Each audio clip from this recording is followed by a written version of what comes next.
कि अगर कोई अपने पति को छोड़ दे तो उसे नरक की प्राप्ति होती है, पर अगर पति शादी के बाद खूब क्रोध करे, अपमान करे, शराब पिए, मारपीट करे और पत्नी केवल लव मैरिज है ऐसा सोच करके सालों तक निभाए इस आशा में कि चीजें सुधर जाएंगी, पर और बुरी हालत हो जाए, जीवन ही नरक होने लगे, मृत्यु जीवन से अधिक अच्छी लगे, तो ऐसे में अगर पति को छोड़ के आगे बढ़ने तो क्या ये गलत है?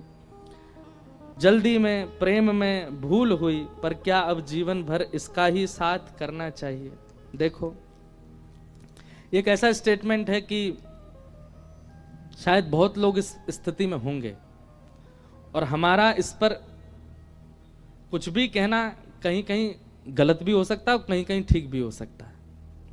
बहुत ध्यान से सुनिएगा, हम भागवत जी की बात कह रहे हैं। पति को छोड़ने के लिए मना किया गया था कल की कथा में, पर पति हो तो, पति का मतलब क्या होता है? रक्षक। अगर आपके स्वभाव का, अगर आपकी मर्यादा का, आपके पत्नित्व का, आपके संबंध का अगर वो रक्षा करता तो ही वो पति है। अगर वो रक्षक नहीं है, अपने पतित्व का निर्वहन नहीं कर रहा, तो वो पति भी तो नहीं है ना। श्रीमद् भागवत जी कहती हैं, गुरुर न सस्यात्, स्वजनो न सस्यात्, दैवम न सस्यात्, पत्निश्च सस्यात्, पतिश्च सस्यात्। जो अपने पतित्व का भाव ना निभा रहा हो, आप धर्म पत्नी हैं, आप पाप पत्नी नहीं हैं। विवाह के बाद पति के बाम में बैठ करके उसके धर्म को बढ़ाने की क्रिया आपकी। अगर आपके बिना वो कोई भी धर्म करेगा, विवाह के बाद उसको फल नहीं मिलेगा, क्योंकि आप धर्म पत्नी हैं। आपके द्वारा ही धर्म उसको प्राप्त होगा। अगर वो इस बात का सम्मान नहीं करता है, पत्नी के प्रति वो भावना नहीं रखता है जो होनी चाहिए, और सबसे बड़ी बात, पति शब्द का जो अर्थ है रक्षक, वो रक्षक का दायित्व नहीं निभाता है, तो ऐसे में निर्वहन करना उचित नहीं। भागवत जी कहती हैं, उस पति का त्याग करो जो भगवत मिलन में बाधा बने।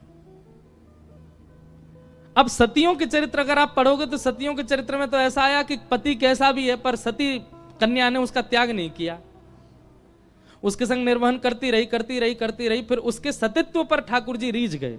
पर अगर आप सतित्व नहीं निभा पा रहे हैं और कहीं ना कहीं आप ठाकुर जी से विमुख होते जा रहे हैं, भक्ति से विमुख होते जा रहे हैं, पारिवारिक भावना, बालकों का उनकी अपब्रिंगिंग वो भी नहीं कर पा रहे हो, तो फिर ऐसे विवाह का निर्वहन किस कार्य का है? तो कुछ बातों का ध्यान रखिए। पहली बात, यदि रक्षा का दायित्व वो नहीं निभा रहे हैं। दूसरी बात, मातृत्व और पत्नित्व का सम्मान नहीं कर रहे हैं।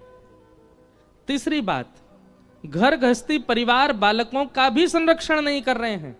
और अंतिम बात, उनकी क्रिया से भगवत विमुख आप होते जा रहे हो, तो ऐसे में त्याग ही उचित है।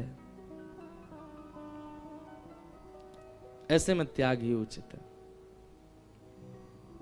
और ये बात मैं नहीं, भागवत जी कह रही हैं, पतिश्च सस्यात्, उस पति का त्याग करो जो भगवत मिलन में बाधा बने। घर की भीतर की, अब आप ज्यादा अनुभवी हैं, मेरा तो अभी अनुभव नहीं विवाह का, पर एक बात कहें, भ्रमण करने से बहुत अनुभव हो जाता है। हम इतना भ्रमण करते हैं, इतनी जगह जाते हैं, इतने लोगों से मिलते हैं कि अनुभव हो जाता है। ऐसा नहीं है कि सारे संबंध और सारे विवाह सदैव अच्छे ही जाते हैं, कलह सब जगह है। और मुझे तो ऐसा लगता है, विवाह शब्द की परिभाषा क्या है? विशेष प्रकार का भार। आप विवाह से पहले बहुत ज्यादा फ्री रहते थे, बहुत ज्यादा पंछी बन के उड़ रहे थे, पर विवाह के बाद एक विशेष भार आ जाता है आपके ऊपर। तो इजी लाइफ नहीं है विवाह के बाद भी, लेकिन ऐसी नारकीय लाइफ भी तो नहीं होनी चाहिए ना, ऐसी नरक भरी जीवन भी तो नहीं होना चाहिए। अब देखो, इसमें एक चीज है, आपने उसमें एक बात और कही कि आपने प्रेम के वश होकर के और जल्दीबाजी में निर्णय लिया, तो आप दंड मिल भी तो रहा है आपको। अब दंड भोग लिया, अब उसके बाद हमारे हिसाब से तो जो रक्षक पति का दायित्व ही नहीं निभा रहा है, माता का सम्मान ही नहीं कर रहा है, बालकों की परवरिश की चिंता नहीं और भगवत विमुख आपको कर रहा है, ऐसे में त्याग उचित। ये तो हमारी बात। और हम जाते जाते एक बात और कहेंगे, ठाकुर जी से इस विषय में जरूर पूछ लें। हमें ऐसा विश्वास है ठाकुर जी उचित उत्तर देते हैं। हमने बहुत बार अनुभव किया, हमारा तो पूरा जीवन ठाकुर जी पे ही चल रहा है। ठाकुर जी के सन्मुख पर्ची बना करके रखिए, जो भी आपके निर्णय हो, 2 हो, 3 हो, 4 हो, सब ठाकुर जी के आगे रखो। रात्रि शयन में ठाकुर जी को सुंदर भोग पधराओ, चरणों में वंदन करो और ठाकुर जी से निवेदन करना, मेरे लिए जो उचित हो, आपको जिसमें मेरी भलाई लगती हो, सुबह जब आपकी सेवा में हम आए, आप वही उत्तर हमको दीजिएगा। जरूरी नहीं है कि हर वस्तु का त्याग ही आपके लिए उचित होता है। कई बार गलत व्यक्ति और गलत परिस्थिति का परिवार में होना और संग में होना ही आपकी भलाई होती है। दूसरे दिन ठाकुर जी की सेवा करने जब जाएं तो उसमें से एक पर्ची उठाइएगा, पूरे विश्वास के साथ उस बात का निर्वहन कीजिएगा। ठाकुर जी जो करें फिर उसका आज्ञा का पालन कीजिएगा। तो ये दोनों पक्ष आपके सामने हमने रख दिए हैं, जिनका भी ये पत्र है। बाकी द्वारिकाधीश सब मंगल करेंगे। भगवान करे कि त्याग की स्थिति ना आवे, ठाकुर जी ही सब मंगल कर दें, सब आनंदित कर दें। बस भगवत भाव आपके चित्त से नहीं जाना चाहिए, भगवत भाव बना रहे। गोस्वामी तुलसीदास जी के पीछे तो ब्याह के लिए महादेव पड़े। एक ब्राह्मण रोज अपनी पुत्री का संबंध लेकर के गोस्वामी तुलसीदास जी की कथा में आ जाते हैं। गोस्वामी जी से कहते मेरी पुत्री आपके बिल्कुल योग्य, आप उससे ब्याह कर लो। अब गोस्वामी जी मना करते। एक दिन महादेव प्रकट हो गए और महादेव प्रकट होकर के बोले तुम्हारी कथा में एक ब्राह्मण आते हैं। बोले जी, अपनी पुत्री का संबंध लेके बोले उसी से ब्याह करो। और महादेव ने कहा उससे ब्याह करोगे उसी से ही तुमको प्रभु श्री राम की प्राप्ति होगी। अब सोचो, महादेव यदि आज्ञा कर रहे हैं तो इसका मतलब है कि पत्नी अनुकूल है। महादेव यदि आज्ञा कर रहे हैं तो इसका मतलब क्या है कि गृहस्थाश्रम बहुत बढ़िया होगा। लेकिन हुआ उल्टा। रचा ये था गोस्वामी जी के जीवन में कि एक पत्नी से इनका विवाह हो और उसके प्रेम में ये पड़ जाएं, फिर एक दिन वो इनको ठोकर मारे, इनको त्यागेगी, तब इनको राम जी मिलेंगे। जरूरी नहीं है कि व्यक्ति का संग भगवत प्राप्ति कराएगा, कई बार व्यक्ति का त्याग आपको भगवत प्राप्ति कराता है। एक बात और मैंने कहीं सुनी,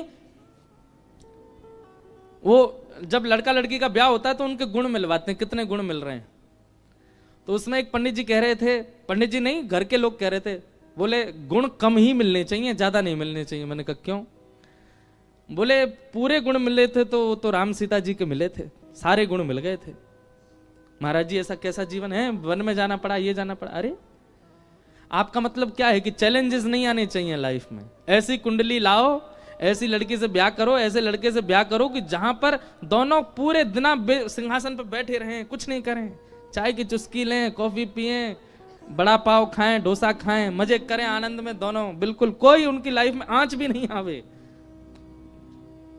ऐसा नहीं होता। राम सीता जी का विवाह हुआ, उसके बाद वनवास हुआ, यह विशेष बात नहीं है। वनवास में भी दोनों ने एक दूसरे का साथ नहीं छोड़ा, यह विशेष बात है। गृहिणी ऐसी आनी चाहिए, पति ऐसा आना चाहिए। हमेशा बेटा का या बेटी का ब्याह इस भाव से करो, चैलेंजेस तो आएंगे लाइफ में, पर ये एक दूसरे को सपोर्ट करने वाले हों, छोड़ने वाले नहीं।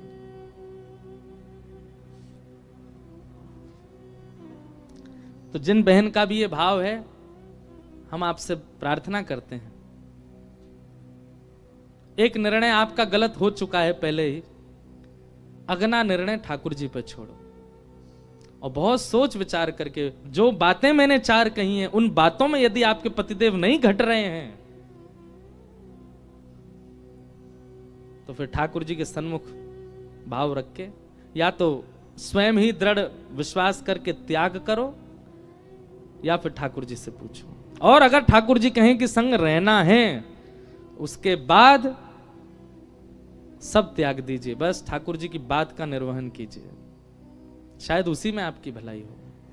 और अगर ठाकुर जी कहें कि त्याग ही उचित है, तो फिर श्री द्वारिकाधीश के चरण सन्निधि ले लीजिए और आगे बढ़िए।